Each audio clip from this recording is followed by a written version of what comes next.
Bismillahirrahmanirrahim. Assalamualaikum warahmatullahi wabarakatuh. Innal hamdalillah nahmaduhu wa nasta'inu bihi wa nastaghfiruh wa na'udzu billahi ta'ala min shururi anfusina wa min sayyiati a'malina. May yahdihillahu fala mudilla lahu wa may yudlil fala hadiya lahu. Wa asyhadu an la ilaha illallah wa asyhadu anna Muhammadan 'abduhu wa rasuluhu. Amma ba'd. Fa inna asdaqal hadithi kitabullah وخير الهدي هدي محمد صلى الله عليه وسلم وشر الأمور محدثاتها وكل محدثة بدعة وكل بدعة ضلالة وكل ضلالة في النار. أما بعد. Ikhwani wa akhwati rahimakumullah. Alhamdulillah, Allah subhanahu wa ta'ala kumpulkan kita di tempat yang diberkahi ini insyaallah. Juga semoga dengan niat yang diberikan keikhlasan oleh Allah subhanahu wa ta'ala dalam rangka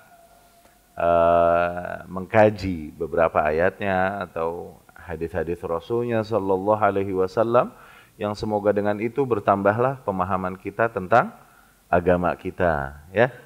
Seiring dengan bertambahnya pemahaman kita tentang agama kita, semoga bertambah pula kualiti ibadah kita kepada Allah subhanahu wa ta'ala, yang untuk itu Allah ciptakan kita. Allah berfirman, wa ma khalaqtu jinna wal insa illa liya'budun.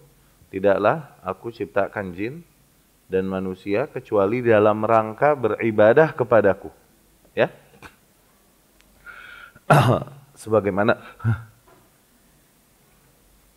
sebagaimana telah disampaikan, materi yang akan kita sampaikan pada hari ini adalah bertema tentang syarah kalimat tauhid, ya.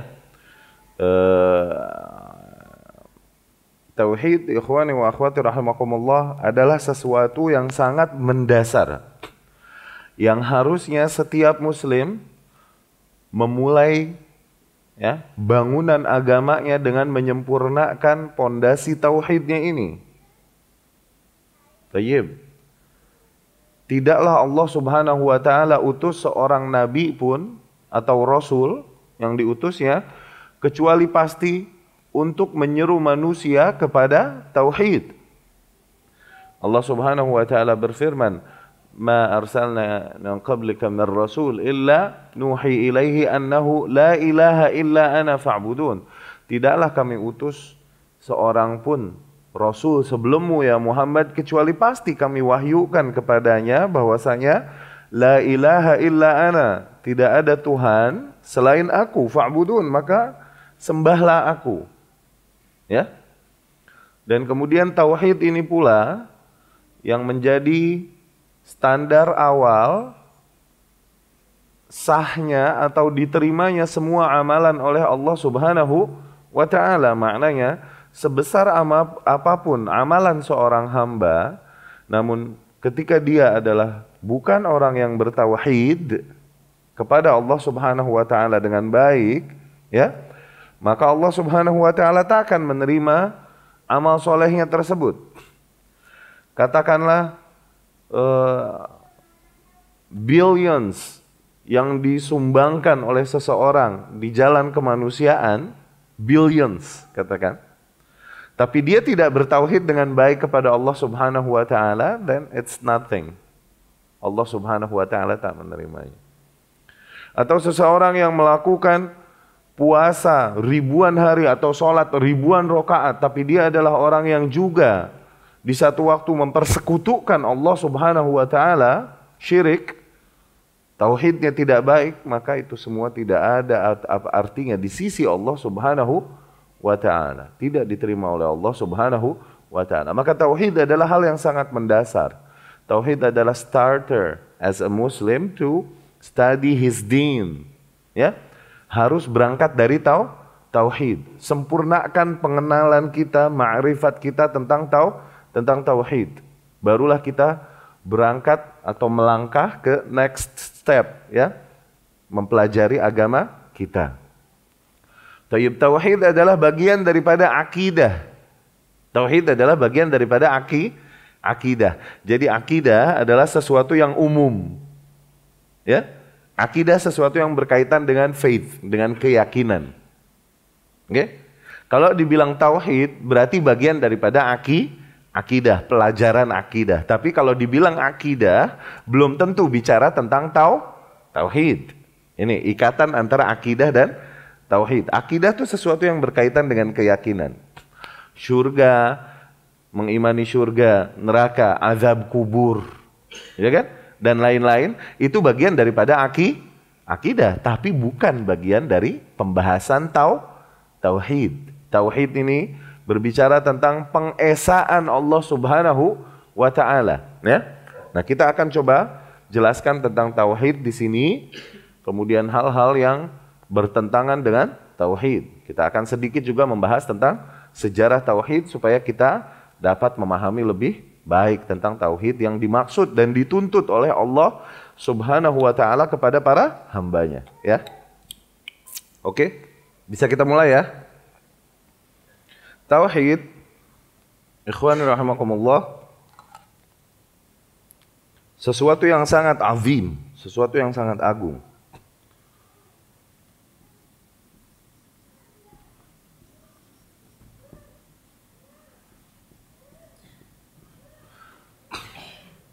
Ya. Dia adalah kewajiban pertama yang Allah wajibkan. Kewajiban pertama yang Allah wajibkan kepada seluruh hambanya adalah untuk mentauhidkannya.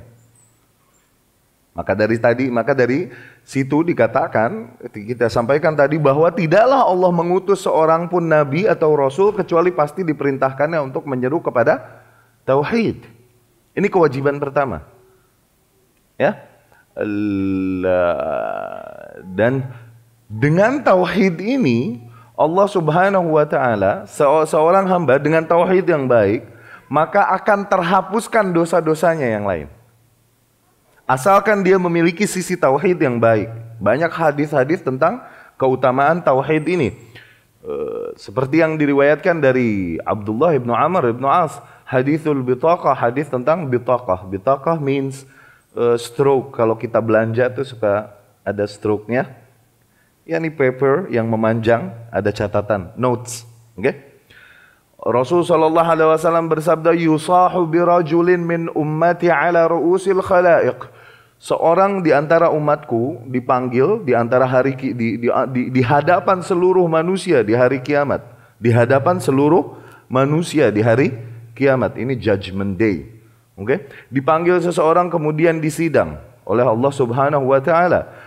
Thumma yunsharu lahu tis'ah wa tis'ina sijillat. Kemudian dihamparkan di hadapannya 99 notes tadi. Dan ada jumlahnya 99. Bisa difahami bahasa anak? Insya Allah bisa difahami ya. Dihamparkan di hadapannya 99 notes. 99 catatan yang memanjang. Dan ada 99 buah. Kulla sijillin muddal basar. Dan setiap notes tersebut, setiap kertas itu panjangnya sejauh mata memandang. Terus ada 99. Ini isinya semuanya poin-poin dosa dia. Poin-poin dosa yang dia perbuat selama hidupnya. Kemudian Allah bertanya kepadanya, apakah kau mengakui semua dosa ini? Bala ya Rabb, ya. Kami mengakui. Adzalamaka katabati al-hafizuna syai'an. Apakah para penulisku, yakni malaikat yang menulis dosa, menzolimimu sedikit pun? Yakni adakah dosa di situ yang kau rasa kau tak lakukan tapi kok ditulis nih gitu. Kayak error, ya kan? Nggak ada error pada angel, error ada pada human, makanya dibilang human error. Ada nggak angel salah error nulis? La ya Rabb, tidak ada ya Rabb, aku akui semua itu. Ya kan? Kemudian dikumpulkan seluruh dosanya ini, dikumpulkan 99 sijilat itu, dikumpulkan, thumma yudha'u fi kiffah, ditaruh di satu sisi timbangan. You guys know timbangan ya? Timbangan di sini kan? Kemudian, innalaka indana hasanah. Allah berkata kepada hamba ini, bagaimanapun kau punya catatan good, yakni catatan kebaikan di sisi kami. Tsumma ji'a bi bitaqah, dihamparkanlah di hadapannya bitaqah, satu kartu. Dibanding 99 tadi, ternyata amal solehnya cuma satu kartu. Sesobek kertas itulah. Fiha la ilaha illallah Muhammadar Rasulullah. Tertulis di situ, la ilaha illallah Muhammad Rasulullah. Hamba itu berkata, ya Rabbi ma hadza fi hadza. Apalah arti secari kertas ini dibandingkan yang tadi yang begitu menggunung dosa yang sangat banyak itu. Kata Allah Subhanahu wa taala, innaka la tuzlamul yaum. Sesungguhnya kau tak akan dizolimi hari ini. Yakni keadilan akan ditegakkan, sekecil apapun akan dihitung. Oke? Wa may ya'mal mithqala dzarratin khairan yarah. Ya, begitu juga syarran yarah. Barang siapa yang melakukan sekecil apapun keburukan, dia akan lihat balasannya. Sekecil apapun kebaikan, dia akan lihat balasannya. Kemudian la ilaha illallah ini Muhammad Rasulullah ditaruh di satu sisi timbangan satunya. Okay? Ternyata tosyat biha la ilaha illallah. Ternyata lebih berat kalimat la ilaha illallah. Maknanya dosa-dosanya yang begitu banyak tadi terampuni dengan tauhid yang baik yang ada pada dirinya. Tadi la ilaha illallah ini kalimat tauhid. Tauhid ini kalimat tauhid apa? La ilaha illallah. Ya. Kemudian juga di Ibnu Hibban rahimahullah dan lain-lain, Rasul sallallahu alaihi wasallam bersabda, ya Rabbi alimni, wahai Tuhanku, ajarkanlah aku sesuatu syai'an ad'uka wa adzkuruka bih, yang dengan itu aku berdoa kepadamu dan aku mengingatmu. Wahai Tuhanku, ajarkan aku suatu kalimat yang dengan kalimat itu aku bisa berdoa dengan baik kepadamu dan berzikir dengan baik kepadamu. Oke? Allah pun berkata kepada Musa, Musa ini kalimullah. Kalimullah means seseorang yang Allah bicara langsung padanya tanpa wasilah, tanpa Jibril, langsung. Makanya gelarnya kalimullah, Musa alaihissalam, Ibnu Imran. Ya Rabbi, ajarkan aku suatu kalimat yang dengan itu aku berdoa kepadamu dan aku berzikir kepadamu. Allah berkata, ya Musa, qul la ilaha illallah. Wahai Musa, katakan la ilaha illallah. Kata Musa alaihissalam, ya Rabbi, la ilaha illallah, ana udah tahu. Ana udah menyebutkannya, dan begitu pun orang-orang yang beriman sebelumku sering mengatakan la ilaha illallah. Musa wants something more. Oke. Barulah Allah berkata, ya Musa, law wudi'atis samawati sab'u wa amiruhunna ghairi. Wahai Musa, andai saja langit yang 7 lapis dan semua makhluk yang hidup di dalamnya, malaikat yang hidup di langit ini, malaikat, penduduk langit, citizens langit tuh malaikat. Okay? Andai saja langit yang 7 lapis dan seluruh penduduknya dikumpulkan di satu sisi, begitu juga al-ard, bumi, dan seluruh yang ada isinya ditaruh di satu sisi. Okay? Kemudian la ilaha illallah di sisi satunya, latashat biha la ilaha illallah. Niscaya akan lebih berat la ilaha illallah. Tuh, ajib. Amazing. La ilaha illallah.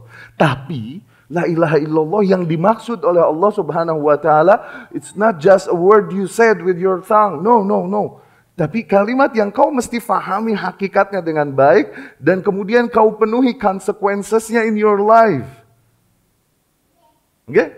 Bukan sebagaimana orang-orang sufi atau orang-orang murjiah yang berkata bahwa seseorang yang berkata la ilaha illallah, dia beriman kepada Allah, maka dosa sebesar apapun tidak berefek lagi baginya. Ini murjiah, ini sesat, nggak boleh.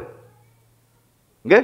Mereka berkata tidaklah berefek dosa sebesar apapun bagi seseorang yang beriman, sebagaimana tidak berefek amal soleh sebesar apapun bagi orang yang kafir.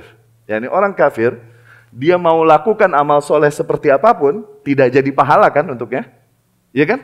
Kemudian mereka kiaskan kepada orang yang beriman. Begitupun orang beriman, kalau sudah beriman, dia mau zina, mau mencuri, mau apapun, itu tidak berefek lagi baginya. No, it's wrong. Salah, sesat. Murji'ah. Okay? Atau sufi-sufi yang menjadikan kalimat Allah sebagai zikir-zikir, awas. Menyebut Allah saja tidak jadi pahala.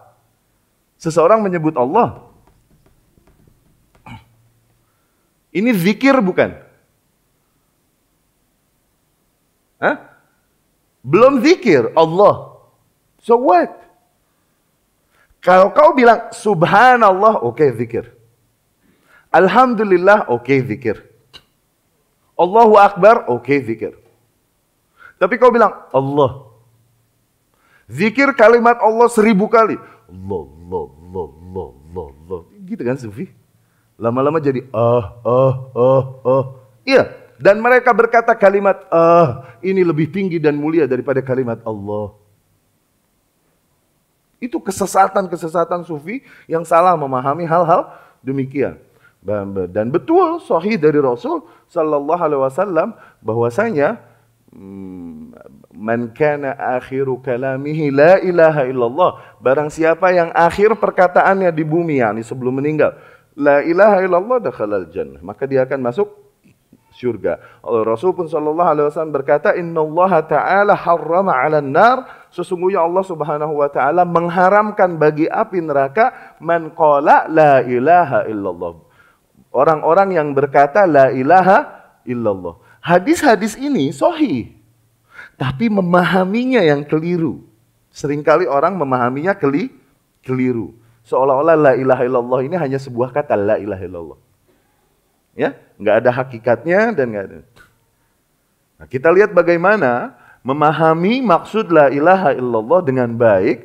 Lihat penjelasan dari Rasul sallallahu alaihi wasallam dan juga praktek Rasul dan salafus saleh dalam mempraktekkan tauhid dengan baik. Ini yang dimaksud dengan la ilaha illallah yang memiliki keutamaan tersebut, bukan hanya sebatas kalimat yang diucapkan oleh lisan. Tayyib. Nah, ini yang akan kita coba pahami dengan baik. Oke. Tauhid diambil dari kata wahada yuwahidu. Oke? Artinya menjadikan satu. Menjadikan satu. Awas, bukan mensatukan, bukan unite, bukan. Tapi menjadikan satu dan menafikan yang lain. Tuh. Oke? Wahada yuwahidu baru jadi tauhid. Oke? Maknanya menjadikan dan hanya satu Allah Subhanahu wa taala yang disembah dan menafikan tuhan-tuhan lain yang disembah. Menegaskan bahwa yang hak untuk disembah hanyalah Allah. Semua sesembahan lain selain Allah batil. Hak lawan kata dari batil. Hak lawan kata dari batil, kan? Nah, inilah makna la ilaha illallah. Artinya la ma'buda bihaqqin illallah.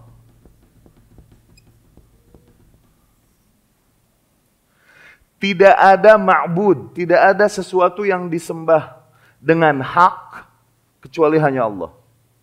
Maknanya, segala hal lain yang diibadahi, yang disembah oleh manusia selain Allah, maka lawan kata hak tadi, yaitu la ilaha illallah berarti maknanya la ma'buda bihaqqin illallah. Tidak ada yang hak untuk diibadahi kecuali hanya Allah. Maknanya semua zat-zat lain, hal-hal lain yang diibadahi oleh manusia, disembah oleh manusia selain Allah, maka batil. Ini konsekuensi untuk berkata la ilaha illallah.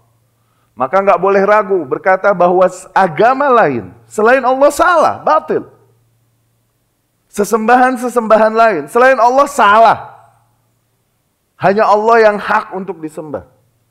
Nggak boleh untuk seseorang yang telah berkata la ilaha illallah terus dia berkata sudah semua agama baik, semua mengajarkan. Nggak boleh. Ini konsekuensinya ada al-wala, loyalty. wal bara, keberlepasan diri.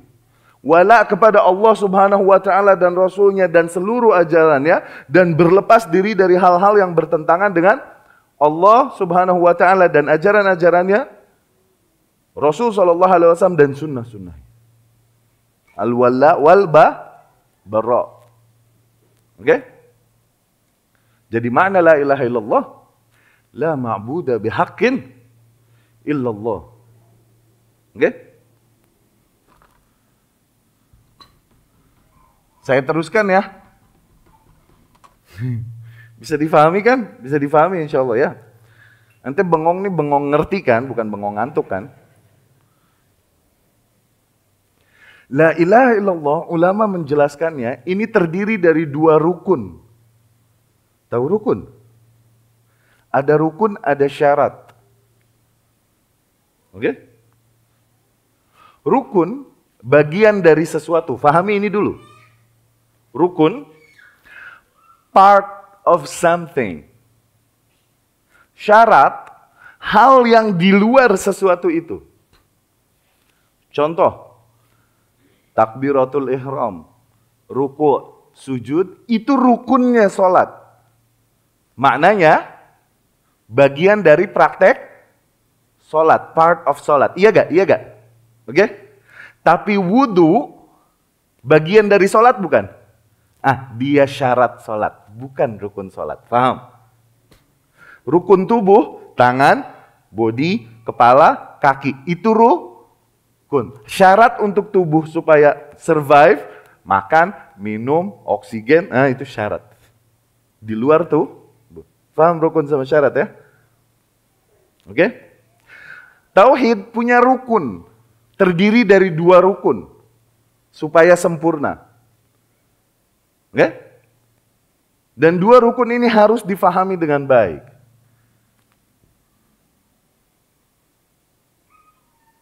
Pernah ada yang menjelaskan ini insya Allah ya. Ini cuma mengulang materi ya. Rukun yang pertama namanya an-nafi. Menafikan. Meniadakan. Ketika seseorang berkata, la ilah.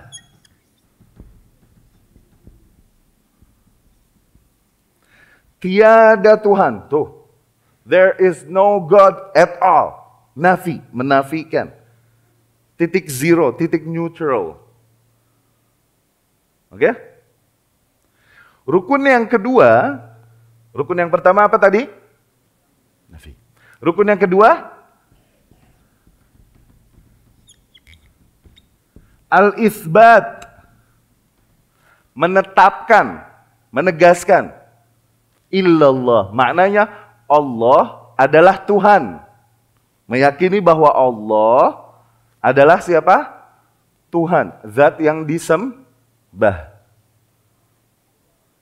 Sekali lagi, rukun yang pertama an-nafyu, nafi, menafikan. Bahasa Indonesianya menafikan memang. Bahasa sininya apa? Menafikan juga ya. Menafikan, meniadakan sama sekali. La ilah, no God at all. Oke? Rukun yang pertama menafikan. Yang kedua al-itsbat, menetapkan, menegaskan bahwa Allah adalah Tuhan. Allah siapa? Allah itu Tuhan yang disembah. Oke? Ini satu tidak boleh terpisah dari yang lain. Mesti selalu bersama. Oke? Kalau seseorang hanya pada la ilah, apa yang terjadi? Atheist. Dia jadi ateis, mulhid. Atau seseorang hanya berkata Allah adalah Tuhan, maka apa yang terjadi?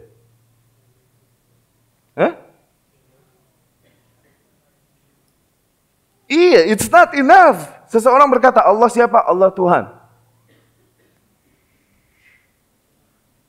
Dia bisa syirik.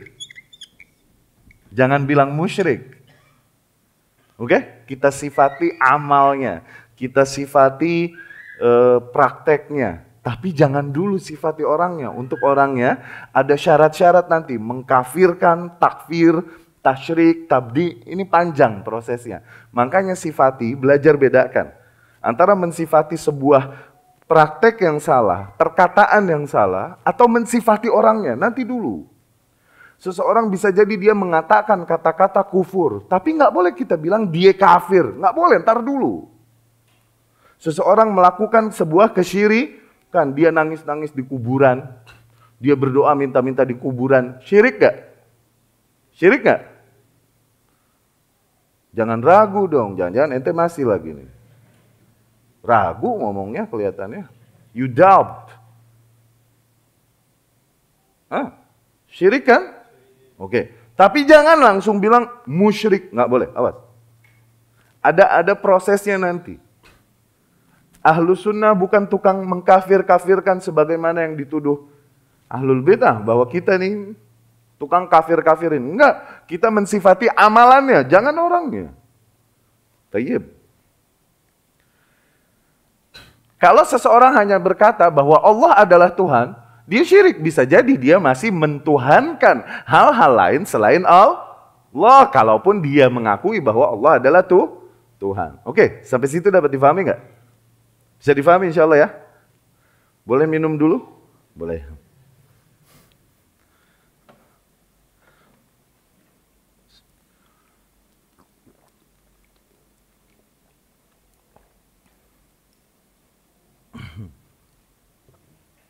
Kita teruskan ya.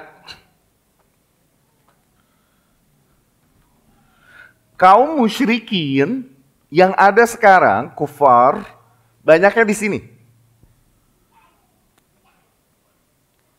Mereka tidak meyakini adanya Tuhan. Zaman sekarang. Dulu, kaum musyrikin yang dulu banyaknya di sini. Oke?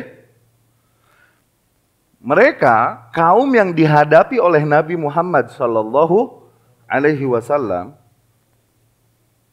mereka mengakui bahwa Allah lah subhanahu wa ta'ala yang menciptakan alam semesta. Mengatur rizki, menghidupkan, mematikan. Mereka beriman itu. Mereka mengakui hal itu. Oke?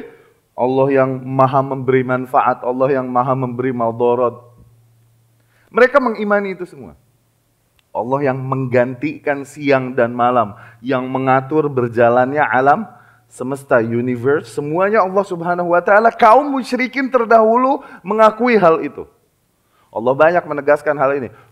Allah berfirman, "Wala in sa'altahum man khalaqas samawati wal ard la yaqulanna Allah." Apabila engkau ya Muhammad tanya kepada mereka, siapa yang menciptakan langit dan bumi, niscaya mereka akan bilang Allah. Tuh.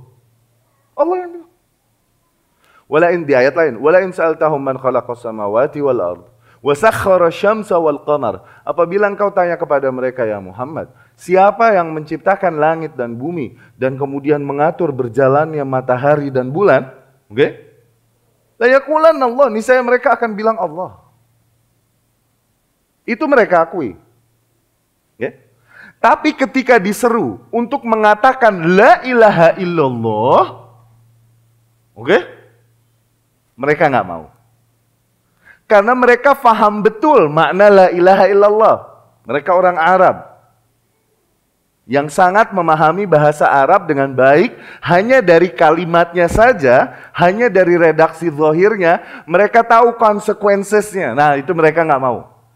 Konsekuensinya berarti aku nggak boleh lagi menjalankan tradisi yang diajarkan oleh ayahku, kakekku untuk mengkeramatkan monumen-monumen yang mereka keramatkan. Berarti aku nggak boleh juga, berarti posisi sosialku yang diagungkan di antara kaumku akhirnya tidak ada lagi. Karena apa? Karena berubah agamaku dengan berkata la ilaha illallah. Tuh, konsekuensinya banyak. Dari situ mereka nggak mau bilang la ilaha illallah.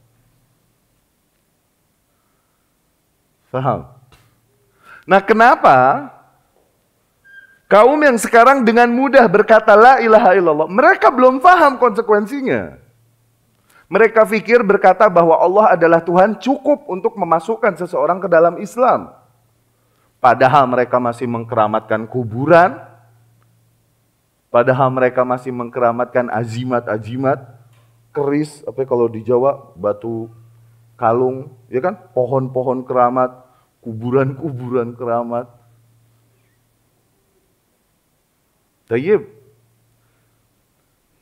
Dan kemudian ikhwani wa akhwati rahimakumullah, dapat difahami sampai situ ya. Oke? Kita akan coba lihat. Ibnu Abbas radhiyallahu anhu berkata dalam mentafsirkan yang ayat yang di surat Al-Baqarah, kana an-nasu ummatan wahidatan faba'atsallahu an-nabiyyina mundzirin mubasysyirin wa mundzirin.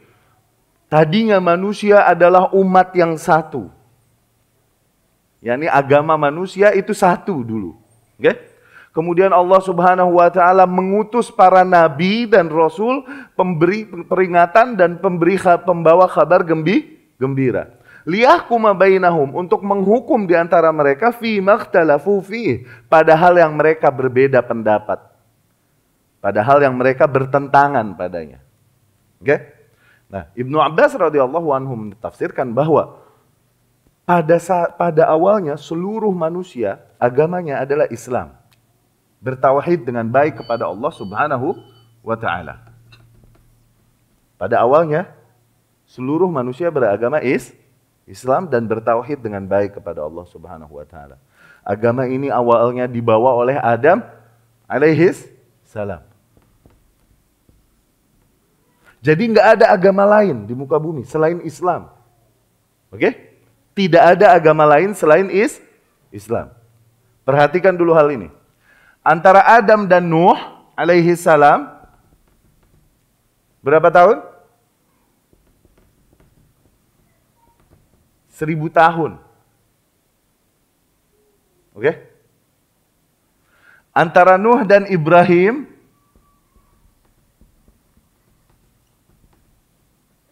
berapa tahun? 1000 tahun. Thayyib. Fahami hal ini dengan baik. Dulu manusia semua bertauhid kepada Allah Subhanahu wa taala dengan baik. Beragama dengan agama Islam. Enggak ada agama lain kecuali Islam pada awalnya. Oke? Kemudian Adam alaihi salam meninggal.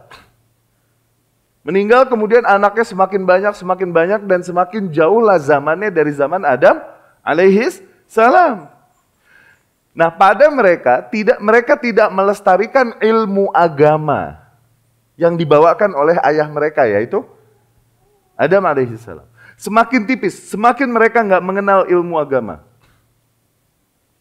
Akhirnya karena ilmu agama semakin hilang, mulailah mereka improve hal-hal baru untuk memenuhi rohani mereka, untuk beragama. Mereka improving, inventing hal-hal baru yang tidak diajarkan Adam alaihi salam, baik sifatnya akidah ataupun sifatnya ibadah, ritual. Pertama, ada orang-orang soleh di antara mereka dan nabi-nabi di antara mereka yang seringkali terjadi mukjizat atau karamah. Namun sepentinggal orang-orang soleh dan nabi-nabi ini, mereka menceritakan dari ayah ke anak ke cucu, dulu ada si fulan, dia sakti luar biasa, dia begitu ibadah dengan baik. Nah, cerita ini berkembang, ditambah. Semakinlah orang-orang soleh ini dikenang dan semakin dikeramatkanlah, kemudian kesini-sininya mulai mereka mengkeramatkan hal-hal yang sifatnya peninggalan orang-orang soleh tersebut. Misalnya kalau ada tongkat ya tongkatnya, kalau ada tempat duduk batu pernah didudukin, nah batu itu dikeramatkan, atau kuburannya. Terus demikian berjalan sampai mulai mereka bikin hal-hal baru lagi. Yaitu apa? Mereka membuat monumen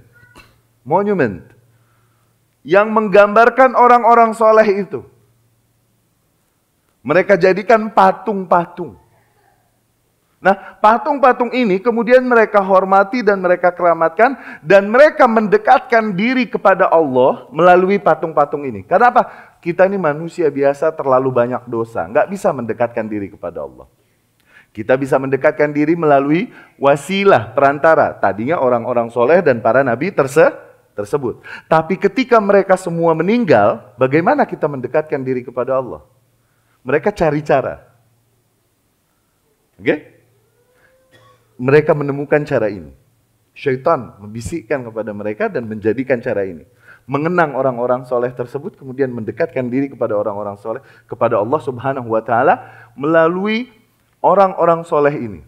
Dan mereka yakin bahwa orang-orang soleh ini nanti yang akan memberikan syafaat kepada mereka di kuburan. Tuh, mereka masih menyembah Allah Subhanahu wa Ta'ala.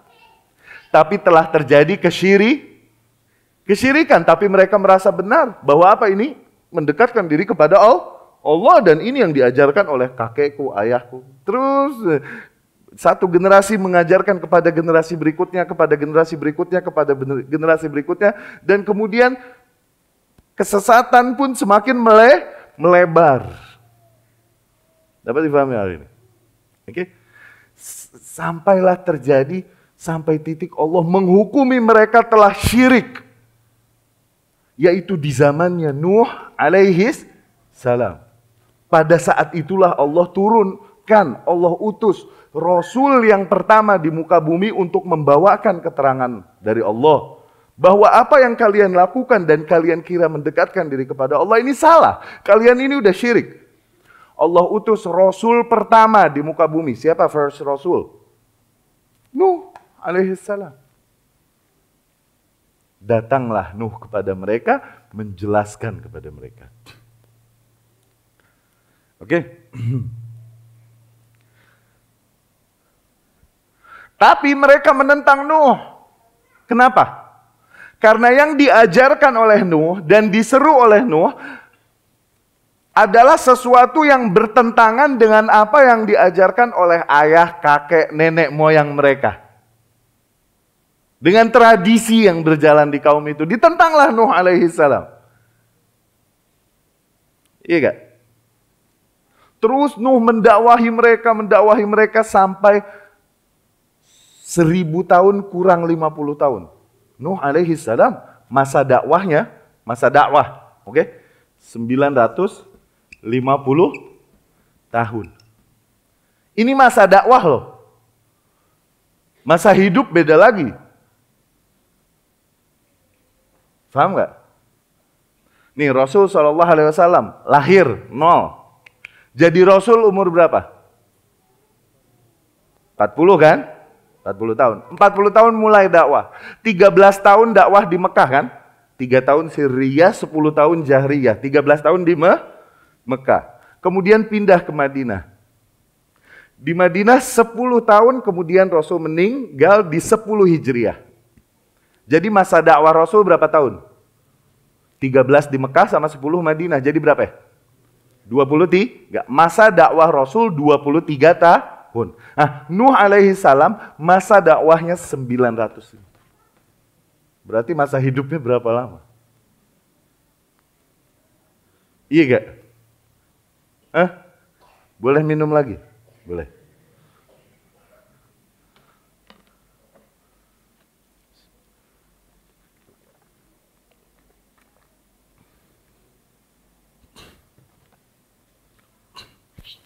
Di sini Allah Subhanahu wa Ta'ala utus Rasul yang pertama di muka bumi, membawakan keterangan dari Allah Subhanahu wa Ta'ala. Diutuslah Nuh untuk menyeru mereka kepada apa? Kepada kemurnian agama.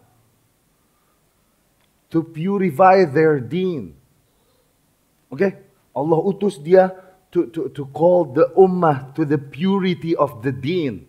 Nah, purity ini yang kita kenal dengan nama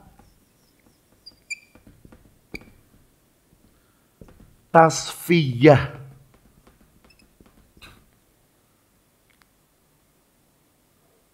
Oke? Memurnikan. Nih, nanti dakwah setiap nabi di sini. Tasfiyah dan pernah dengar nggak bahasa ini?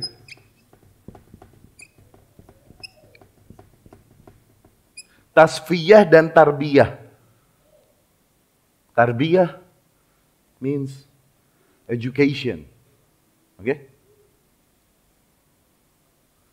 Dia menyeru manusia kepada yang murni, kemudian mendidik manusia di atas kemurnian ini. Tasfiyah dan tarbiyah nanti menjadi manhaj. Curriculum. Manhaj means curriculum. Oke. Kurikulum dakwah para nabi dan rasul. At-tasfiyah wa tarbiyah. Karena apa? Karena mereka semua para nabi dan rasul, they are facing the same things, the same disease. Mereka menghadapi permasalahan yang sama, penyakit yang sama yang terjadi di setiap zaman, di mana umat yang ada telah terjauhkan dari kemurnian agama mereka sebagaimana dibawakan oleh Rasul yang diutus kepada mereka. Oke. Dari situ. Nuh alaihi salam menyeru mereka siang, malam, pagi, sore, dengan cara diam-diam dan dengan cara terang-terangan, dengan cara lembut, dengan cara tegas. Semuanya dicoba oleh Nuh alaihissalam. Nanti di rumah baca surat Nuh. Baca surat Nuh, baca terjemahannya. Ya, nanti akan kita dapat gambaran. Oke? Nuh alaihissalam capek akhirnya. Penat. Penat ya. Penat. Akhirnya Nuh alaihi salam berdoa, Rabbi la tadhar 'alal ardi lil kafirina dayyara. Ya Rabbi, jangan kau tinggalkan bagi orang-orang kafir di atas muka bumi ini tanah. Jangan kau tinggalkan tanah bagi orang-orang kafir di atas muka bumi. Maknanya apa? Flood them. Banjiri muka bumi. Syuf, doa Nabi dan Rasul makbul. Kalau dia minta muka bumi dibanjirin, banjir. Wajar Nuh alaihissalam meminta demikian after 950 tahun berdakwah. Syuf, Rasul SAW tahu waktu di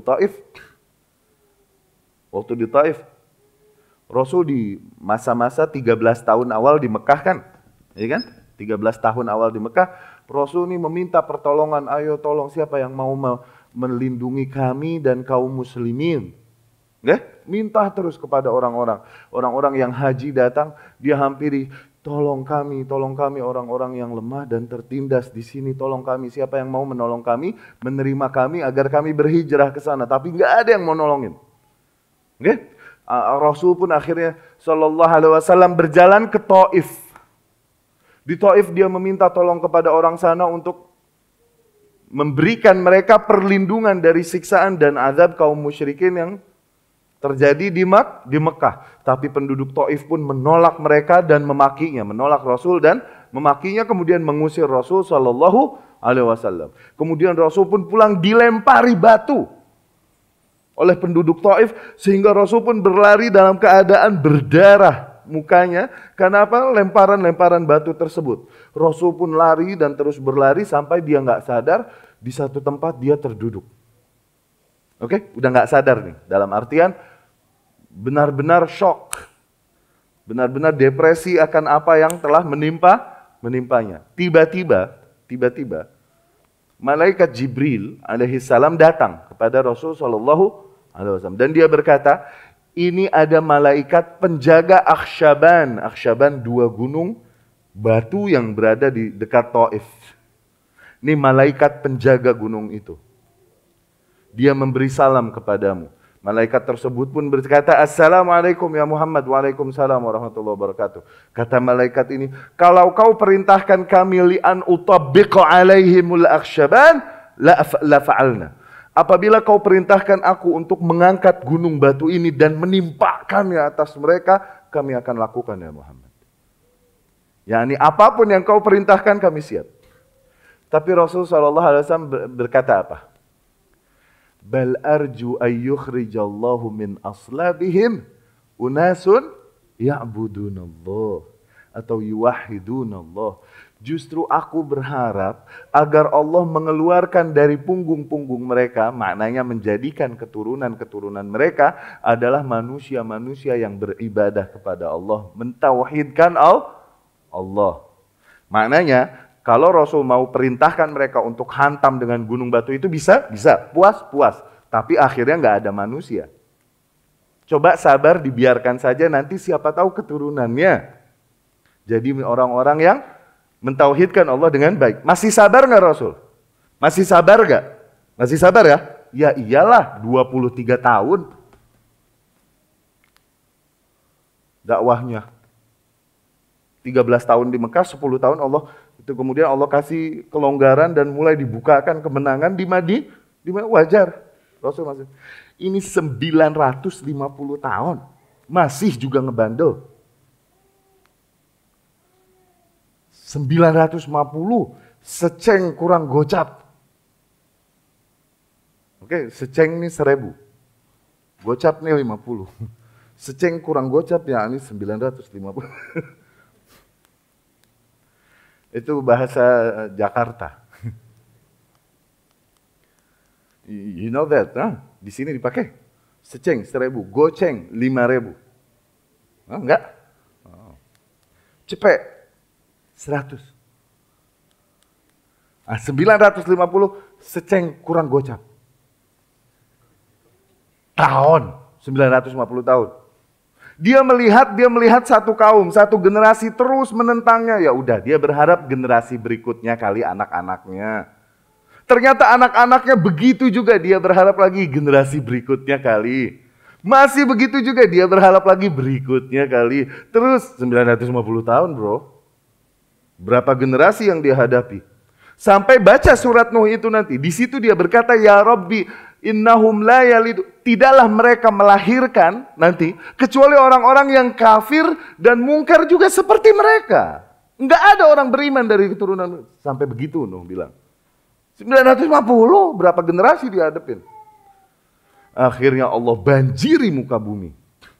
Banjiri muka bumi dan hancurlah semua kehidupan di situ kecuali Nuh alaihi salam bersama orang-orang yang beriman bersamanya. Oke? Itu pun sedikit. Campur banyak binatang-binatang. Binatang nih sepasang-sepasang. Habis kehidupan di muka bumi pada saat itu habis. Nggak ada lagi manusia kecuali yang ada di Noah's Ark. Di bahtera Nuh alaihi salam. Oke, di situ. Nuh alaihi salam pun setelah beberapa lama mendarat, berlabuh kemudian dia dan orang-orang yang beriman bersamanya lah yang memulai kehidupan babak baru di muka bumi. Jadilah Nuh our second father, Abuna Athani, ayah kita yang kedua setelah Adam. Oke. Nuh alaihi salam meninggal lagi. Turunlah semakin banyak keturunan, semakin jauh zaman dari Nuh alaihi salam. Semakin mereka terjadi seperti yang awal, enggak mengenal ajaran agama dengan baik, enggak melestarikannya. Oke? Ada orang-orang soleh, nabi-nabi yang ada di antara mereka, bukannya diikuti ajarannya, oke? Mereka yang ada malah membuat cara singkat untuk mendekatkan diri kepada Allah. Yaitu apa? Dengan mengkeramatkan orang. Kesalahan yang sama yang dulu terjadi, terulang lagi. Mereka bikin hal-hal yang baru. Mereka invent atau improve lagi. Hal-hal yang sifatnya di akidah ataupun di ibadah. Terus sampai akhirnya mereka telah benar-benar terjauhkan dari agamanya Nuh alaihi salam. Mereka udah jadi agama sendiri. Allah utus para nabi untuk menyeru. Nabi-nabi yang ada ditentang, dimusuhi, dan tidak sedikit dari mereka yang dibunuhi. Karena apa? Karena yang mereka serukan bertentangan dengan yang diajarkan kakek nenek moyang dengan tradisi yang berjalan. Ya, 1000 tahun kemudian, ketika tidak ada lagi manusia yang mentauhidkan Allah, atau sangat sedikit, baru Allah utus Rasul yang berikutnya, 1000 tahun setelah Nuh, yaitu Ibrahim alaihis salam. Abuna ats-tsalits, bapak kita yang ketiga. Dia bapaknya tauhid yang menyerukan manusia kembali kepada tauhid. Oke? Ibrahim alaihissalam dia di kota di Babylon, di Irak dulu, namanya Ur. Oke? Ur.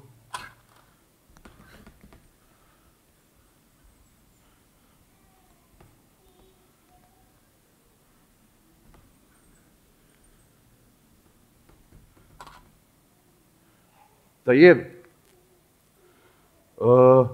Dari sini Ibrahim alaihissalam menyeru kaumnya untuk meninggalkan ibadah-ibadah yang mereka lakukan, yaitu apa? Menyembah berhala-berhala. Berhala ini monumen. Berhala adalah monumen. Dia juga.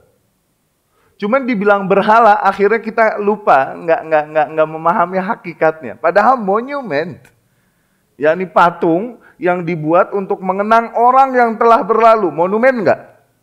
Monumen banget. Cuman kalau dibilang monumen, akhirnya berefek kepada apa yang berjalan dengan monumen yang ada.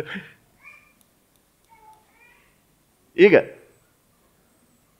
Nah, Ibrahim alaihissalam menyeru manusia kepada tauhid dan meninggalkan sesembahan-sesembahan tersebut selain Allah Subhanahu wa Ta'ala.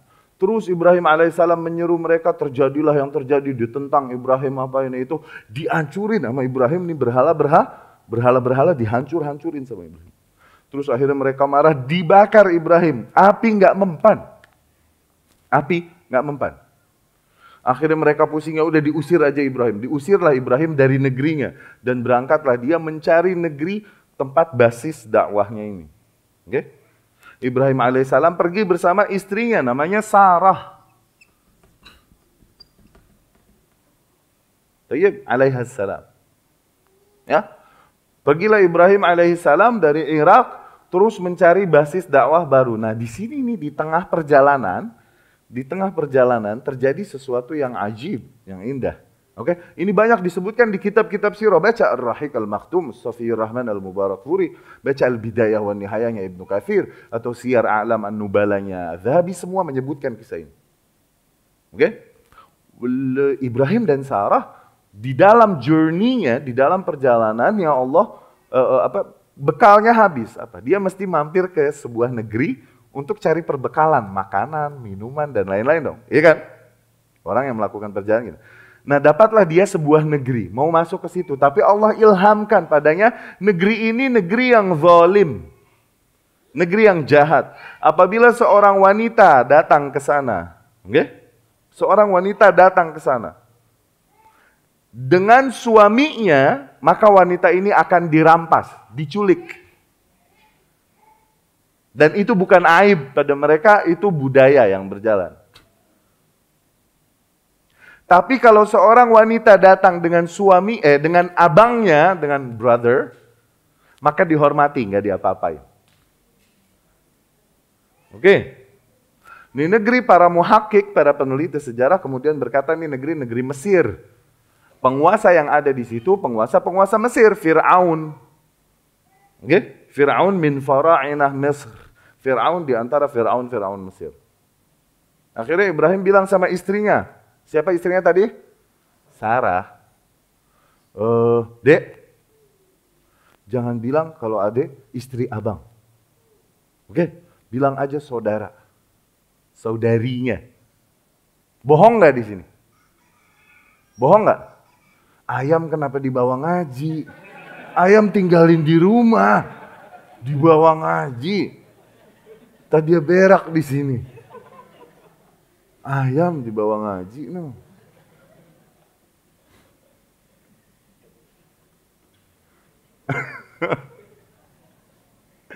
Ente ini bengong-bengong gimana nih? Anak-anak bingung. Apakah kalian tertarik? Pembahasan ini menarik gak? Interested gak?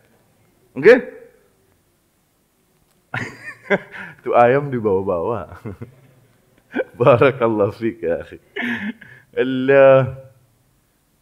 Ane lupa deh itu lagi ngomongin apa tadi?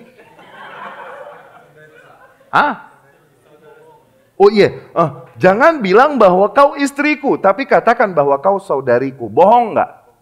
Rasul masa bohong? Ente bohong oke. Rasul lying. Come on. Nggak bohong, betul dia saudarinya seiman. Salah nggak? Saudari seiman. Paham nggak? Jadi bohong nggak tuh? Beda antara bohong sama ngeles. Orang Jakarta bilang ngeles. Ngelesnya ini mengelak.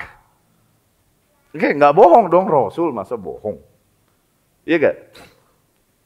Saudarinya benar gak? Seiman. Tapi Sarah nih cantik luar biasa.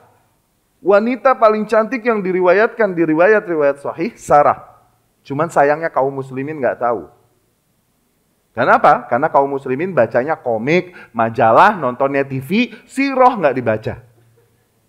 Ya kan? Terus baca komik, nggak apa-apa. Biar nggak usah tahu sekalian. Oke? Terus tonton TV, nggak usah ngaji. Oke? Tonton series atau sinetron. Terus, nggak apa-apa. Nggak usah belajar sirah, biar nggak tahu. Sarah ini wanita paling cantik yang diriwayatkan riwayat, bukan Cleopatra jadi wanita paling cantik. Awas. Sarah. Oke? Terbukti ketika ke sono sampai ke negeri tersebut langsung jadi headline news kecantikannya. Wah, mereka menginginkan Sarah tapi mereka nggak bisa melakukan apapun. Karena apa? Karena she came with her brother. Dia datang dengan saudaranya. Dia nggak bisa ngapa-ngapain akhirnya. Akhirnya adalah penasehat raja yang mendekati raja tersebut, Firaun, dia bilang, ada seorang wanita yang sangat cantik datang ke negeri kita, la tasluhu illa lak. Yang ini wanita tidak pantas bagi yang lain kecuali hanya bagimu. Bagi sang raja. Raja bilang, sampai bikin heboh. Iya, bikin heboh di negerinya. Bikin heboh. Panggil, kemari. Dipanggillah Sarah. Raja tersebut ketika melihat Sarah, dia inginkan Sarah langsung untuk dirinya. Dia tarik tangannya Sarah.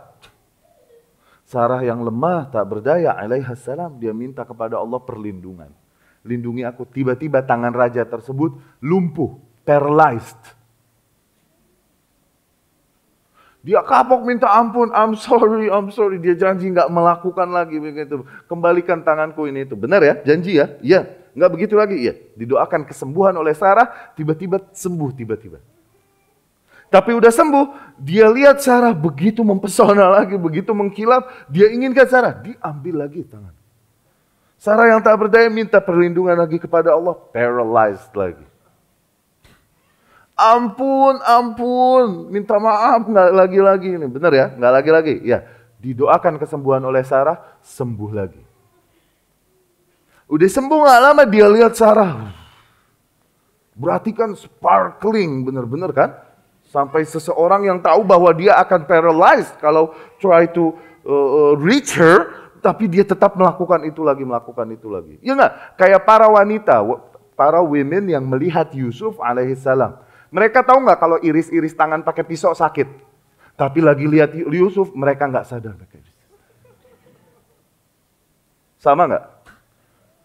Tuh, punya kita wanita tercantik, punya di sejarah, Sarah. Ya. Bukan Cleopatra, bukan siapa-siapa. Tayyib. Sampai 3 kali begitu, akhirnya nih raja kapok. Udah, katanya, ya udah. Panggil saudaramu, dipanggillah Ibrahim alaihissalam. Datang Ibrahim, akhirnya nih raja berkata kepada Ibrahim, innaka ma ji'tani bi ins, walakin ji'tani bi syaitan. Kau tidak datang ke negeri ini dengan seorang manusia. Kau ini datang ke negeri ini dengan syaitan. Yani ini wanita syaitan sebenarnya. Oke. Udah kau butuh apa? Dikasih makanan, minuman, semua perbekalan dikasih. Tapi pergi kau dari negeri ini. Jangan di sini. Oke. Terus dia lihat, raja lihat nih. Wanita seperti Sarah. La tukhdimu nafsaha. She can't serve herself. Dia ini nggak bisa melayani diri sendiri apalagi sama suaminya. Yang kayak gini butuh budak wanita, butuh slave. Dikasihlah seorang budak wanita kepada Sarah. Budak ini dari negeri tersebut, negeri Mesir itu. Nah ini budak namanya Hajar. Oke? Ya. Akhirnya pergilah mereka. Hajar tadinya princess juga di satu negeri, cuman di negeri dikalahkan oleh raja ini pasukannya, wanita-wanitanya dirampas dan jadi budak. Dulu kan begitu. Dulu kan begitu berjalannya kehidupan zaman dulu ya begitu. Oke. Akhirnya Hajar bersama Sarah dan Ibrahim pergi dari negeri itu dan kemudian Hajar pun seiring dengan waktu akhirnya jadi beriman kepada Ibrahim alaihis salam. Sampai mereka di sebuah negeri yang iklimnya sejuk. Dan mereka bisa menyebarkan dakwah dengan baik di negeri tersebut. Oke? Mulailah mereka menjadikan negeri itu sebagai basis dakwah mereka. Negeri itu namanya Syam. Syam. Syam ini ibarat dari 4 negeri sekarang. Syria, Lebanon, Yordan, sama Filistin.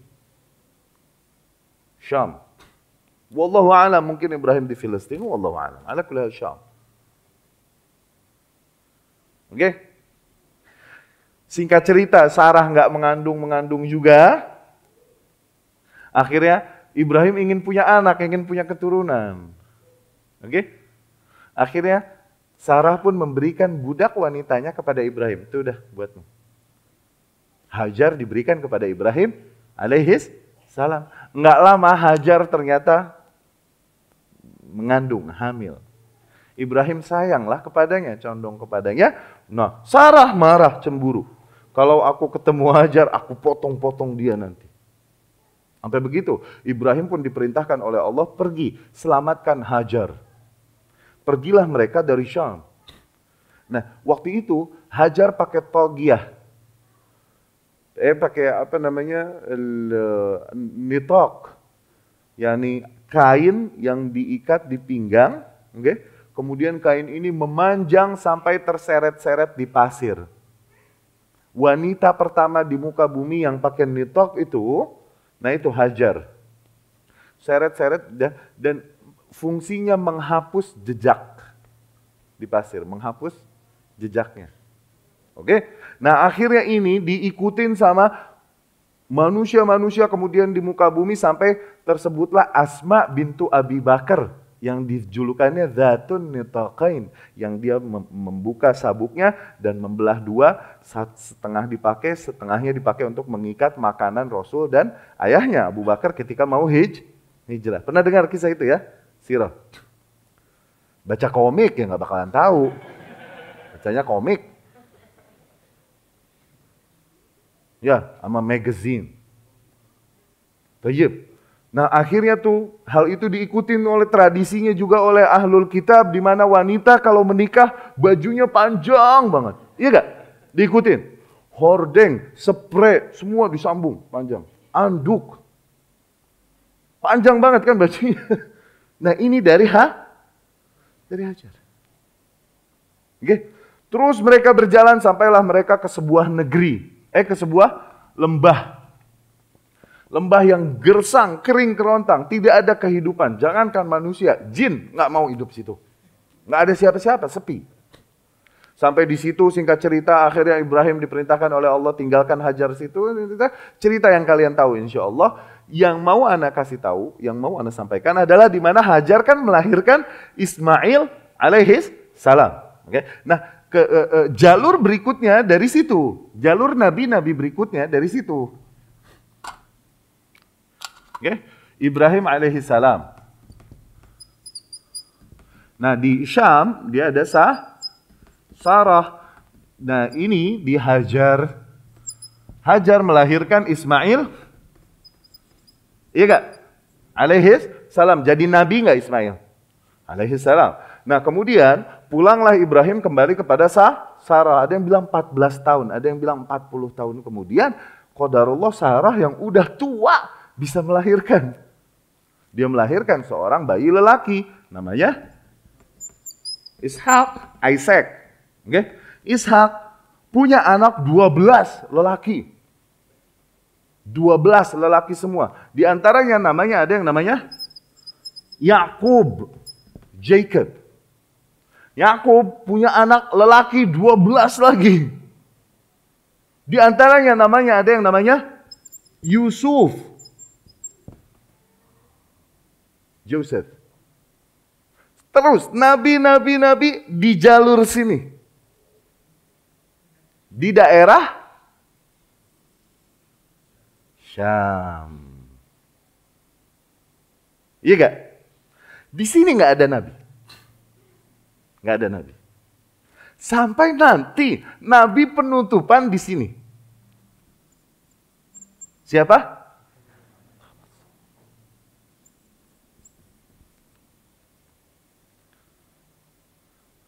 Ya. Oke? Nah, di sini turunan Ibrahim alaihissalam, kemudian ada Ishak, Ishak ada Yakub, Yakub ada Yusuf, Yusuf terus turunan dan nabi-nabi dan rasul-rasul, semuanya di sini nih, di jalur ini. Terjadi yang terjadi dulu, penyakit lama, di mana setiap rasul dan nabi, rasul yang meninggal, kaum yang mengaku beriman kepadanya mengikutinya, oke? Menambah-nambahkan hal-hal baru yang tidak diajarkan oleh Rasul itu sendiri. Mereka bikin-bikin hal-hal baru.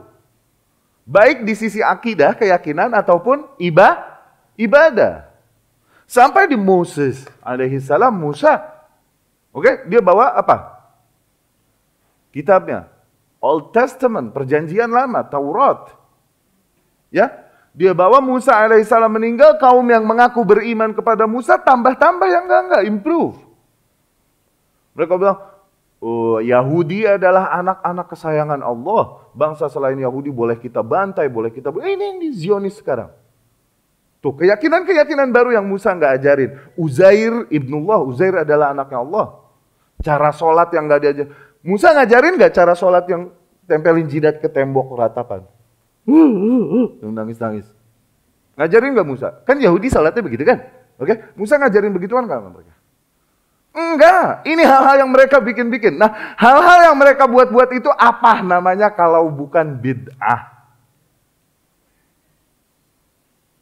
Bid'ah itu yang menghancurkan syariat setiap zaman. Makanya kita galak sama bid'ah.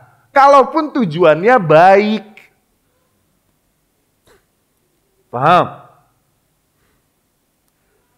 Oke? Di masa Isa alaihissalam, Isa ngajarin nggak kepada kaumnya, aku anaknya Allah. Ngajarin nggak? Isa said so. Allah, Tuhan ada 3. Tuhan bokap, Tuhan nyokap. Ngajarin nggak Isa? Nggak mungkin. Kalau kau buat dosa, datanglah ke gereja, kemudian kau ngaku dosa, kemudian kau bayar, impas dosamu beres. Ya Allah, ajib amat. Isa ngajarin itu? Nggak mungkin. Kalau minggu rame-rame ke masjid, kita nyanyi blues.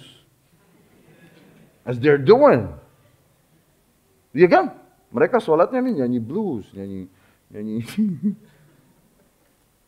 Isa ngajarin itu? Iya nggak? Hal-hal baru yang mereka bikin yang akhirnya mereka pada sebuah agama yang baru yang benar-benar bertentangan dengan yang awal Isa tadi alaihis salam. Itulah yang terjadi di muka bumi. Tapi di masa Isa, setelah Isa alaihis salam, muka bumi kosong dari nabi, kosong dari rasul. Biasanya selalu ada, nggak pernah kosong muka bumi. Jadi itu tadi nanti perbedaan antara rasul dan nabi, ya. Nih, perbedaan antara Rasul dan Nabi yang kita ketahui selama ini apa? Apa? The difference. Antara Rasul dan Nabi, bedanya apa? Ramai sedikit. Iya, betul. Itu betul. Nabi ramai, Rasul sedikit. Ramai ini banyak ya? Iya. Apa? Rasul wajib menyampaikan, Nabi tidak. Pernah dengar perbedaan itu? Ini keliru, salah. Nggak mungkin. Oke? Mungkin nggak Allah pilih salah seorang hambanya jadi nabi, terus Allah bilang, you can keep it for yourself if you want to. But if you want to, you can tell people about it. Nggak mungkin. Yang ada diwajibkan, kita aja dibilang, balighu anni Walau ayah sampaikan dariku, dari Rasul, kalaupun cuma satu ayat tuh. Jadi perbedaan yang benar antara Nabi dan Rasul, Rasul datang bawa syariat baru, membawa kitab, book. Nabi tidak. Jadi kalau mau digambarkan begini, Rasul, Nabi, Rasul, begitu. Nabi, Rasul. Nabi, Rasul, begitu. Nah, syariat ini sempurnanya di Muhammad SAW, tapi dia mengalami proses tahap ini, evolution. Oke? Dari syariat awal ke syariat berikutnya, syariat yang dibawa oleh Rasul sebelumnya merubah syariatnya, tapi akidah nggak berubah. Yang berubah hukum, yang dulu halal jadi haram, atau yang dulu haram jadi halal. Contoh zaman Musa alaihi salam nih, baju kalau kena najis dirobek, dibuang. Tuh. Kita sekarang kalau kena najis diapain? Air. Beli baru, keren amat. Hari raya mulu romannya. Iya enggak? Dulu syariat Musa kalau mau taubat benar, bunuh diri. Faqtulu anfusakum. Itu kan? Syariat sekarang, bunuh diri haram. Dulu sujud kepada manusia boleh. Saudara-saudara Yusuf sujud sama Yusuf alaihis salam. Ada kisahnya di Al-Quran kan? Di surat Yusuf. Tapi syariat sekarang haram sujud kecuali kepada Allah. Bahkan kepada Rasul nggak boleh. Sallallahu alaihi wasallam. Tuh, hukum, jurisdiction berubah. Tapi akidah nggak berubah. Oke, dapat dipahami ya? Sampai sempurna di titik Nabi Muhammad Sallallahu alaihi wasallam. Jadi Allah Subhanahu wa taala menurunkan sekitar 330.000 nabi. Di antara itu yang Rasul cuma ratusan, 300. Tahu 200 berapa? Oke? Dapat difahami hal itu? Jadi bedanya Rasul sama Nabi apa? Rasul datang dengan syariat baru yang menyempurnakan syariat sebelumnya. Biasa syariat ini diwakili dengan kitab. Jadi ratusan kitab yang Allah turunkan ke atas muka bumi. Semua kitab ini terangkum, tersummary di dalam 3 kitab inti, 3 syariat inti. Nih, perhatikan hal ini. Ini perkataan Ibnu Qayyim Al-Jauziyah rahimahullah di Madarijus Salikin. Allah turunkan ratusan kitab ke atas muka bumi. Oke? Semua kitab ini tersummary di dalam 3 kitab inti, yaitu Taurat, Injil, dan Zabur. Ini merangkum ratusan kitab yang ada. Nah, 3 kitab ini terangkum lagi di dalam 1 kitab penutup terakhir, yaitu Al-Quranul Karim. Al-Quranul Karim terangkum lagi, tersummary lagi di dalam 1 surat, yaitu Al-Fatihah. Makanya Al-Fatihah dibilang Ummul Quran atau Ummul Kitab. Artinya apa? Al-Fatihah ibunya Al-Quran. Maka maknanya, kalau dia ibunya berarti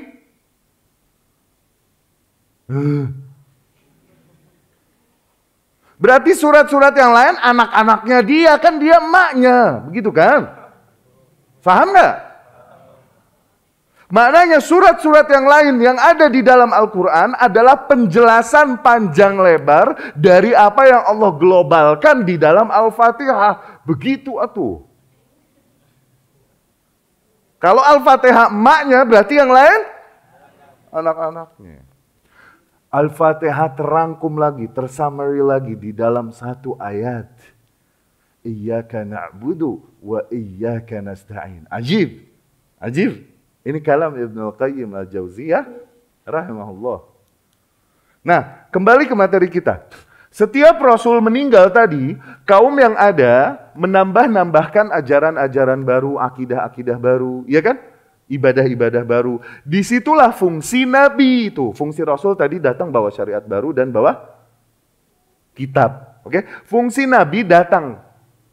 Yaitu fungsinya apa? Tidak mengajarkan syariat yang baru, tapi menyeru manusia kepada kembali kepada ajaran murni sebagaimana yang dibawakan oleh Rasul.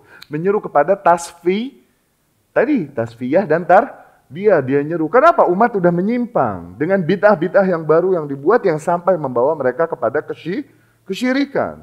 Ini fungsi para nabi. Seru, ayo kembali kepada agama yang murni. Tapi ditentang, diserang, dibunuh. Ya, itu yang terjadi terutama di Bani Israel. Tadi Yakub tadi. Oke, Yakub ini nickname-nya dari Allah Israel. Tuh. Jadi Bani Israel adalah anak-anaknya Yakub alaihi salam. Tuh begitu, yang 12 itu. Di antaranya ada Yusuf. Paham? Nah, fungsi Nabi menyeru manusia kepada kemurnian lagi. Karena apa? Mereka udah terjauhkan dari kemurnian ajaran yang dibawakan oleh Rasul yang datang pada mereka. Karena bid'ah-bid'ah baru yang mereka buat. Sampai pada masa Isa alaihis salam. Isa Nabi apa Rasul? Kenapa? Bawa kitab gitu dong, biar keren. Injil. Oke, New Testament, perjanjian baru.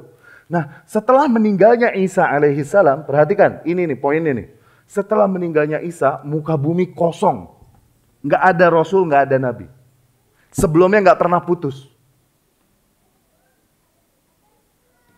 Di sini kejahilan memuncak pada puncaknya. Oke?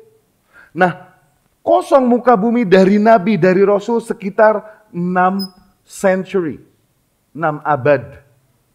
Apa abad bahasa Malaysianya apa? Abad ya, abad ya. 600-an tahun. Kosong tuh, kebayang nggak? Memuncak pada puncaknya kejahilan. Nggak ada lagi yang menyeru ini. Tayyib. Sampai datang utusan yang terakhir, yaitu ini dia yang menyeru manusia dan memerangi kegelapan yang udah memuncak pada puncaknya, kejahilan yang udah memuncak.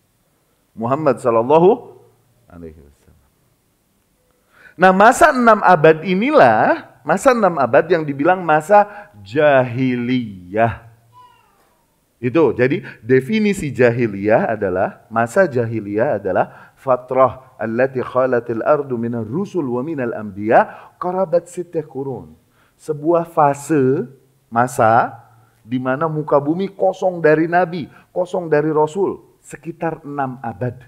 Itu jahiliyah. Nggak boleh seseorang berkata, dulu waktu aku masih jahiliyah, nggak boleh, haram. Kenapa? Karena telah datang kepadamu petunjuk, cuman dulu kau masih lemah. Tapi jangan katakan jahiliyah sehingga seolah-olah Allah belum membawakan petunjuk. Nggak boleh, haram. Oke? Dapat difahami hal ini? Datang Nabi Muhammad SAW. Nah, ini poin lagi nih. Setelah Nabi Muhammad meninggal terjadi nggak yang terjadi kepada kaum-kaum terdahulu, syariat-syariat terdahulu? Disease yang dulu terjadi nggak? Di mana orang yang mengaku beriman, mengikuti Nabi Muhammad, menjadikan hal-hal baru yang tidak diajarkan oleh Nabi Muhammad kan?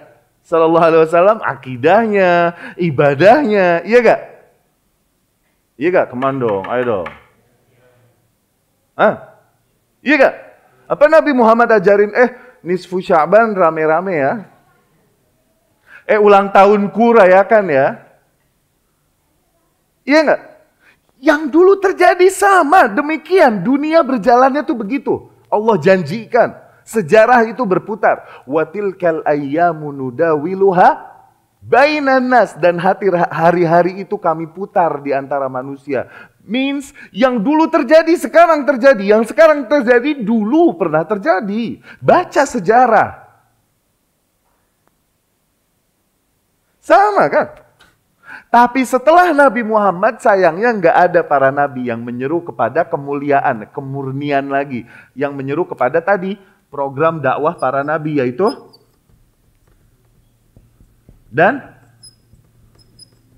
Nggak ada. Habis Nabi Muhammad nggak ada Nabi Sallallahu Alaihi Wasallam. Gimana dong? Di situ fungsi ulama di umatnya Muhammad Sallallahu Alaihi Wasallam. Makanya Rasul bilang, al ulama warasatul, para ulama adalah pewaris para nabi. Kenapa nggak dibilang para ulama adalah pewaris Rasul? Kenapa? Karena dia nggak bawa syariat baru, nggak bawa kitab baru, tapi mewarisi tugas para nabi, yaitu apa? Menyeru manusia kepada purity, kepada kemurnian ajaran tauhid yang diserukan oleh Nabi Muhammad Sallallahu Alaihi Wasallam. Dapat difahami sejarah tauhid dan syirik. Oke, itulah tauhid. Maka lawan katanya adalah syirik. Udah sampai jam berapa anak ngajar nih? Ngomongin tauhid sampai syirik, tahu-tahu azan subuh nanti. Masih banyak lagi poin yang belum Anda sampaikan. Gimana? Hah? Udah ngantuk ente? Mama udah ngantuk? Mama? Hah? Oke, last point. Oke, last point.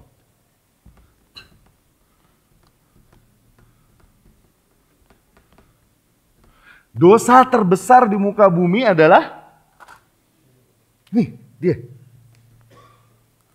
Berarti hal yang paling agung, ibadah yang paling agung di muka bumi adalah tauhid. Begitu kan? Tauhid, dengan tauhid terhapuskanlah dosa-dosa yang terjadi, tapi dengan tauhid yang baik. Tapi dengan syirik terhapuskanlah pahala-pahala yang terjadi tuh. Syirik itu namanya mubiqat. Tauhid kifarat. Kifarat adalah hal-hal yang menghapuskan dosa. Lawan katanya hal-hal yang menghapuskan pahala, yaitu mubiqat. Tuh, ada kifarat. Kifarah. Jamaknya atau pluralnya kifarat. Lawan katanya mubiqah. Pluralnya mubiqat. Oke? Kifarat hal-hal yang menghapuskan dosa. Banyak, sodakoh, birrul walidain, iya gak? Menghapuskan dosa itu. Salat 5 waktu dengan sempurna. Rasulullah sallallahu alaihi wasallam bersabda, "Atara anna ahadakum law anna ahadakum", bisakah kalian bayangkan apabila salah seorang di antara kalian di depan rumahnya ada sungai. Sungai, ada kali. Oke? Yaghtasilu fihi kulla yaumin 5 marrat, yang dia bisa mandi di sungai itu sehari 5 kali. Ayabqa fi jismihi syai'an minal jarathim, apakah akan bersisa kotoran atau kuman di tubuhnya? Sahabat bilang, enggak ya Rasulullah, bersihlah 5 kali sehari mandinya. Ya kan? Rasul berkata, demikianlah perumpamaan sholat 5 kali dalam 1 hari. Ya, maknanya membersihkan dosa-dosa yang terjadi di hari tersebut. Selama tidak melakukan yang kabair, dosa-dosa besar. Kalau dosa besar perlu taubat. Oke, itu kifarat. Nah, kifarat yang paling efektif menghapuskan langsung bayar, itu tadi, tauhid. Oke? Nah, mubiqah hal-hal yang menghancurkan pahala. Banyak, riya. Iya kan? Menghancurkan pahala gak? Meninggalkan medan perang, al-firar yaumaz zahaf. Tuh, menghancurkan pahala itu. Ya kan? Menzolimi individu lain dengan gibah atau... Nah, yang paling efektif menghapuskan pahala semuanya adalah syirik. Dengan satu kesyirikan, semua pahala hancur. Maknanya dosa-dosa lain mungkin hanya menghancurkan sebagian pahala. Oke? Tapi dengan syirikan, semuanya hancur. Allah berfirman, "Walaqad uhiya ilaika wa ilal ladzina min qablika la in asyrakta la yahbatanna 'amaluk wa la takunanna minal khasirin." Sungguh telah diwahyukan kepadamu ya Muhammad dan kepada para nabi-nabi sebelummu, apabila kau berbuat syirik, yakni sekali saja kau berbuat syirik, hancur seluruh amalanmu. Maknanya selama ini pahala dari sholat, puasa, sedekah yang kau lakukan semuanya runtuh, hangus. Harga runtuh. Kalau di pasar suka ada harga runtuh. Tayyib. Tauhid yang berkaitan dengan sejarahnya banyak, ya. Masih panjang. Cuman itulah minimal dengan memahami sejarahnya kita memahami hakikatnya. Okay? Jadi ketahuilah bahwa seseorang berkata bahwa Allah adalah Tuhan belum bertauhid dia. Sebelum dia benar-benar menjadikan Allah Subhanahu wa taala satu-satunya sesembahan dengan cara menghindari hal-hal yang dihukumi oleh Rasulnya bahwa itu syirik, itu kufur dan lain-lain. Oke? Tauhid apabila dilihat dari keseluruhannya menjadi 3 aspek. Oke? Ini uluhiyah dalam mentuhankan Allah Subhanahu wa taala. Oke? Menjadikan Allah satu-satunya Tuhan yang disembah. Okay. Seseorang yang meyakini kekeramatannya benda-benda tertentu dan lain-lain, kemudian dia masih mengaku bahwa Allah yang aku sembah Allah dan lain-lain, maka tidak sahlah ini tauhidnya. Karena apa? Terjadi hal-hal yang membatalkan hal ini. Seperti orang-orang terdahulu yang mengaku bahwa mereka mendekatkan diri kepada Allah, namun Allah menolak tauhid mereka. Dikarenakan apa? Masih terjadi kesyirikan. Namun sayangnya kesyirikan ini di zaman sekarang, seperti di zaman dulu, disangka kesyirikan tersebut adalah justru ibadah yang mendekatkan diri kepada Allah. Gitu loh. Ini yang jadi bahaya. Memuliakan kuburan tertentu, berziarah, pergi menghampiri kuburan-kuburan, wali-wali dan lain-lain. Ini adalah sebuah kesyirikan yang Allah nilai kesyirikan, namun mereka kira ini ibadah mendekatkan diri kepada Allah. Ini yang terjadi. Oke? Ada rububiyah yang meyakini bahwa Allah Subhanahu wa taala satu-satunya zat yang mengatur berjalannya alam semesta. Yang maha memberikan rizki, Allah. Mematikan, Allah. Menghidupkan, Allah. Menyembuhkan, Allah. An-Nafi' yang maha memberikan manfaat, Allah. Ad-Dar yang maha memberikan madarat, Allah. Tuh. Meyakini bahwa alam semesta ini berjalannya hanya dengan kuasa Allah Subhanahu wa ta'ala. Dan kita tidak memiliki apapun. La haula wa la quwwata illa billah. Tiada daya dan tiada kekuatan kecuali hanya pada Allah. Dan kita mendapatkan apa-apa yang kita dapatkan adalah karena Allah beri kepada kita. Bukan karena kita hebat. Kita dapat hidayah sekarang. Kita tahu jalan yang lurus karena Allah berikan hidayah itu pada kita. Bukan karena kita emang pinter, emang smart, kita mencari. Berapa banyak orang jenius yang mati dalam kesyirikan dan kekufuran. Berapa banyak orang bodoh yang mati dengan tauhid yang baik. Hidayah pilihan Allah. Oke? Ada al-asma was sifat. Yani Allah Subhanahu wa taala memiliki asma, nama-nama yang mulia. Ada berapa nama-nama Allah? Salah. Ada berapa nama Allah? Ada berapa nama Allah? Akhi. Udah berapa tahun ngaji? Tauhid kagak tahu.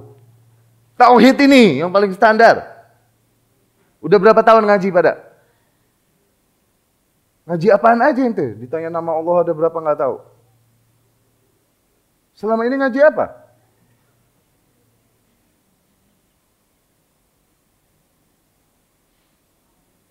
Betulkah nama Allah ada 99? Salah. Tuh, itu ahlu sunnah. 99 itu betul nama Allah. Tapi apakah terbatas 99? Tidak. Baca buku tauhid. Ya. Di antaranya Rasulullah SAW mengajarkan yang doa kegalauan, doa kesedihan itu. Allahumma inni as'aluka bikulli ismin huwalak. Ya Allah, aku meminta kepadamu dengan nama-nama yang hanya kau yang miliki. Samaita bihi nafsak, yang kau namakan dirimu dengan hal itu. Au anzaltahu fi kitabik, atau dengan nama yang kau turunkan di dalam kitabmu. Au ista'tharta bihi fi ilmil ghaibi indak, atau dengan nama-nama au allamta ahadan min khalqik, atau kau ajarkan kepada salah seorang makhlukmu. Au ista'tharta bihi fi ilmil ghaibi indak, atau kau sembunyikan di dalam ilmu ghaib yang hanya engkau yang miliki itu. Berarti banyak kan? Bukan hanya terbatas 99. Hadisnya Abu Hurairah, inna lillahi tis'ah wa tis'ina asma. Sesungguhnya Allah memiliki 99 nama, betul. Hadisnya sahih. Tapi apakah maknanya Allah terbatas hanya 99 namanya? Tidak. Oke? Contohnya Ustadz, apa nama Allah yang lain yang di luar 99? Banyak. Hadis Tirmidzi rahimahullah dari Anas bin Malik radhiyallahu anhu, Anas bercerita, ghala as-si'ru fi ahdi Rasul sallallahu alaihi wasallam. Harga-harga menjadi mahal, melambung tinggi di zaman Rasul sallallahu alaihi wasallam. Harga naik. Oke? Kemudian kita mengeluh dan mengadu kepada Rasul. Ya Rasulullah, sa'ir lana, ya Rasulullah, tentukanlah harga pasar bagi kita. Rasul pun sallallahu alaihi wasallam menjawab, Innallaha ta'ala huwal musa'ir. Allah lah yang maha menentukan harga pasar. Tuh, ada nggak di antara 99 al-musa'ir? Ada nggak? Itu Allah yang menentukan naik turunnya harga harga pasar. Tidak sebagaimana yang dikatakan kafir, misalnya naik turunnya harga pasar nih hanya berdasarkan supply dan demand. Ada peneliti ekonomi sosial juga kafir namanya Adam Smith, dalam bukunya The Wealth of Nations. Pernah baca? Dia meneliti kenapa bisa naik dan turun serempak harga di pasar, seolah-olah ada yang mengatur. Betul, harga berkaitan dengan supply dan demand yang ada, oke, tapi kok bisa naik dan turun secara serempak? Dia cari alasannya, dia nggak menemukan. Dia bilang ini alasannya adalah the invisible hands, tangan-tangan yang tak terlihat. Lidahnya berat untuk berkata bahwa itu the God's hand, itu tangannya Allah. Islam udah punya jawabannya. Hadis Tirmidzi ini, Innallaha huwal musa'ir. Allah lah zat yang maha menentukan harga pasar. Ajib. Zen, jadi nama Allah ada berapa? Ahlus sunnah bilang nama Allah tidak terhitung. Wallahu a'lam. Jangan bilang 99.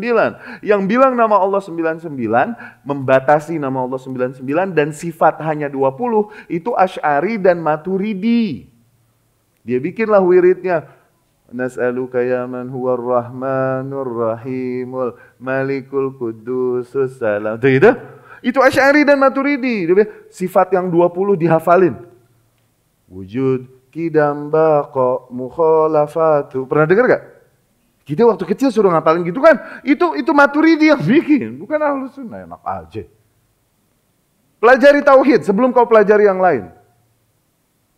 Pelajari dengan dalam tauhid. Baca lagi kitab-kitab tauhid. Baca usul salasah berangkat. Kemudian qawaid arba'ah. Kemudian baca akidah wasitiyah untuk menguasai asma was sifat. Kemudian baru baca buku-buku kontemporer karangan para ulama rahimahumullah. Tayyib ikhwani wa akhwati rahimakumullah. Aku qouli hadza wa astaghfirullah li wa lakum.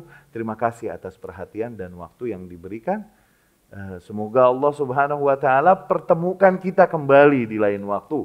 Ana mohon maaf apabila ada yang keliru yang ana sampaikan, dan apabila ada yang benar tentunya datangnya dari Allah dan Rasulnya sallallahu alaihi wasallam. Subhanakallahumma rabbana wa bihamdika asyhadu an la ilaha illa anta astaghfiruka wa atubu ilaih. Akhirul kalam, assalamualaikum warahmatullahi wabarakatuh.